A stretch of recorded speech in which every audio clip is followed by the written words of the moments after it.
दोस्तों, एक पार्क में एक लड़की छोटा सा बैग लिए हुए आती है और पार्क में बैठकर किसी का इंतज़ार करने लगती है।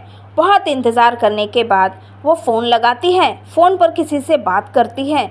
उसको इंतज़ार करते करते सुबह से दोपहर, दोपहर से शाम और शाम से रात हो जाती है। लड़की को अकेला पाकर पार्क में दो लड़के होते हैं जो उसके करीब आने लगते हैं और फिर दोस्तों, ये बहुत ही इंटरेस्टिंग कहानी है। चलिए जानते हैं पूरी कहानी इस वीडियो में आगे बढ़ने से पहले आप लोगों से रिक्वेस्ट है, अगर वीडियो पसंद आए तो वीडियो को एक लाइक और साथ ही साथ चैनल को सब्सक्राइब कर दीजिए। दोस्तों, ये कहानी उत्तर प्रदेश के छपरा जिले की है। दोस्तों, एक पार्क में पूनम नाम की लड़की एक छोटा सा बैग लिए हुए पहुंचती है और पार्क में रखे टेबल पर बैठ जाती है। वह अपने बॉयफ्रेंड का आने का इंतज़ार करने लगती है और वो बॉयफ्रेंड के चक्कर में अपना घर छोड़कर आ गई थी उसके साथ भागने के लिए। लेकिन जब बहुत इंतज़ार करने के बाद भी उसका बॉयफ्रेंड उस पार्क में जब नहीं आता है तब वो बहुत परेशान हो जाती है। वहीं पर पास में ही एक लड़का होता है जो ठेले पर चाइनीज़ भेल बेचता है। वह लड़का उस लड़की को बहुत देर से नोटिस कर रहा था। वह लड़की बहुत परेशान थी, फ़ोन पर बात कर रही थी किसी से। उसे देखकर उस लड़के को ऐसा लग रहा था कि वो लड़की के साथ क्या हो रहा है, वह क्यों इतनी परेशान है। वह ग्राहक से ज़्यादा उस लड़की पर ही ध्यान दे रहा था। लेकिन जब रात होने वाली थी तब वह लड़का पूनम के करीब आता है। उस लड़के का नाम रोहन होता है।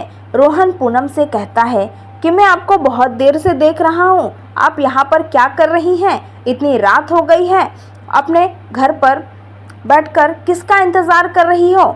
वह पूनम जो होती है दोस्तों, रोहन से कहती है मैं अपने बॉयफ्रेंड का इंतज़ार कर रही हूँ, उसके साथ मैं आज भागने वाली थी। लेकिन उसको जब मैं बहुत फ़ोन लगा रही हूँ, जब उसने मुझसे कहा कि मैं तुम्हारे साथ कहीं नहीं जाऊँगा, तुम अपने घर चली जाओ। अब तुम ही बताओ मैं कैसे जाऊँ अपने घर पे? मैंने अपने घर पर लड़ाई कर कर आई थी। मेरे पिताजी ने कहा था मर जाना लेकिन दोबारा मेरे घर पर मत आना। अब मैं जाऊँ तो कहाँ जाऊँ? फिर जो रोहन होता है पूनम से कहता है देखो, तुम अकेली लड़की हो, तुम्हारे साथ कोई नहीं है, लेकिन ये जो दो लड़के तुम्हें दिखाई दे रहे हैं ना, अच्छी तरीके से अच्छे नहीं हैं। मैं उनको बहुत देर से नोटिस कर रहा हूँ, वह बस तुमको ही देख रहे हैं। ऐसा लग रहा है मौके का इंतज़ार कर रहे हैं। तुम यहाँ से चली जाओ कहीं रहने के लिए। तब जो पूनम होती है रोहन से कहती है अब तुम ही बताओ मैं कहाँ जाऊँ? रात हो गई है, जाने के लिए कोई ठिकाना नहीं है। अगर तुम बुरा न मानो तो एक दिन अपने घर पर मुझे जगह दे दो, अगले दिन मैं चली जाऊँगी। फिर रोहन जो होता है पूनम की बात मान लेता है और पूनम को अपने साथ लेकर जाने लगता है। यह देखकर पास में जो दो लड़के खड़े होते हैं उन दोनों के करीब आते हैं और रोहन से कहता है कि तू इस लड़की को किधर ले जा रहा है? रोहन जो होता है दोस्तों उन लड़कों से कहता है मैं पूनम को जानता हूँ, ये मेरी मौसी की लड़की है।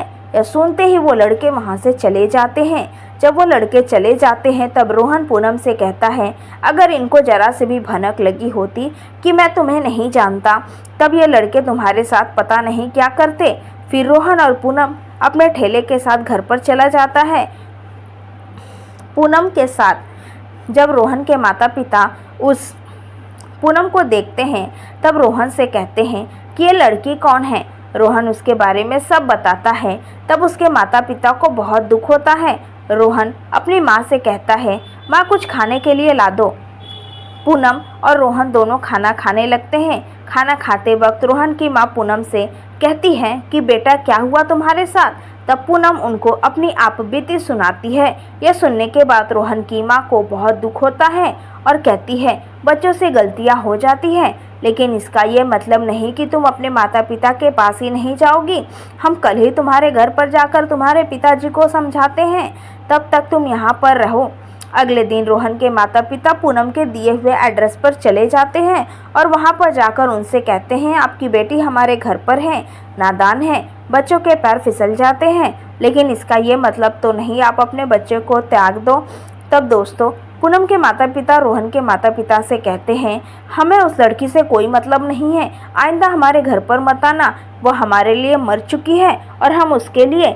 फिर रोहन के माता पिता अपने घर चले आते हैं और रोहन को ये बात बताते हैं। रोहन अपने माता पिता से कहता है, यह बात पूनम को मत बताना, नहीं तो उसे अच्छा नहीं लगेगा। फिर पूनम उस घर में रहने लगती है। धीरे धीरे वक्त गुजरता जा रहा था। रोहन और पूनम दोनों एक दूसरे के साथ घुलने मिलने लगे थे। पूनम एक बहुत ही पढ़ी लिखी लड़की थी। पूनम को आईपीएस का एग्ज़ाम पास करना था। उसके लिए उसने बहुत पहले ही तैयारी शुरू कर दी थी, लेकिन जब वहाँ से वो चली आई तब उसकी एग्ज़ाम की तैयारी नहीं हो पा रही थी। जब यह बात रोहन को पता चली तो उसने पूनम की पूरी मदद की उसकी आईपीएस की परीक्षा की तैयारी को पूरा करने में। देखते देखते 3 महीने गुजर गए और पूनम ने एग्ज़ाम का वक्त भी आ गया था। पूनम ने बहुत अच्छी तरीके से अपने एग्ज़ाम को पास कर लिया था और फिर पूनम को बहुत अच्छे पद पर नौकरी लग गई थी। जब इस बात की खबर पूनम के माता पिता को पता चली तो वो बहुत खुश हो गए थे और पूनम के घर चले आए थे मिलने के लिए। अपनी बेटी को इतने ऊंचे पद पर नौकरी मिलता देख उनकी खुशी का ठिकाना नहीं रहा। वह अपने सारे दुख गुस्सा भूलकर पूनम से मिलने चले आए थे। पूनम को अपने माता पिता को देखकर बहुत ज़्यादा खुशी हुई थी। पूनम के माता पिता रोहन के माता पिता से कहने लगे, आपने मेरी बेटी का बहुत अच्छी तरीके से ध्यान रखा, पता नहीं आप नहीं होते तो मेरी बेटी कहाँ होती, किस हालत में होती, आपका बहुत बहुत शुक्रिया। फिर पूनम की माँ जो होती है एक बात ऐसी कहती है जिसे सुनकर वहाँ पर बैठे रोहन के माता पिता एक दूसरे को देखने लगते हैं। पूनम की माँ कहती है, अगर आपको बुरा न लगे तो आप अपने बेटे रोहन की शादी मेरी बेटी पूनम के साथ कर दीजिए, आपका बेटा तो अभी कुंवारा ही है। तब रोहन के माता पिता कहते हैं, यह आप कैसी बातें कर रही हैं, कहाँ आपकी बेटी और कहाँ मेरा बेटा, मेरा बेटा तो ज़्यादा पढ़ा लिखा भी नहीं है, फिर आपकी बेटी के साथ शादी कैसे करेगा। फिर पूनम और रोहन को बुलाया जाता है, दोनों से उन दोनों की राय पूछी जाती है। तब दोनों एक दूसरे को देखने लगते हैं और शर्मा कर कमरे में चले जाते हैं। कमरे में आने के बाद पूनम रोहन से पूछता है, क्या तुम मुझसे शादी करोगी। रोहन कहता है, यह तुम कैसी बातें कर रहे हो, तुम आईपीएस बन गई हो और मैं ठेले पर चाइनीज़ भेल बेचता हूँ, भला तुम्हारा और मेरा कैसा मेल, तुम तो अपने बॉयफ्रेंड के पास चली जाओगी कभी ना कभी। फिर पूनम जो होती है दोस्तों रोहन से कहती है, आइंदा दोबारा उसका नाम मत लेना उसका मेरे सामने, नहीं तो बहुत बुरा होगा।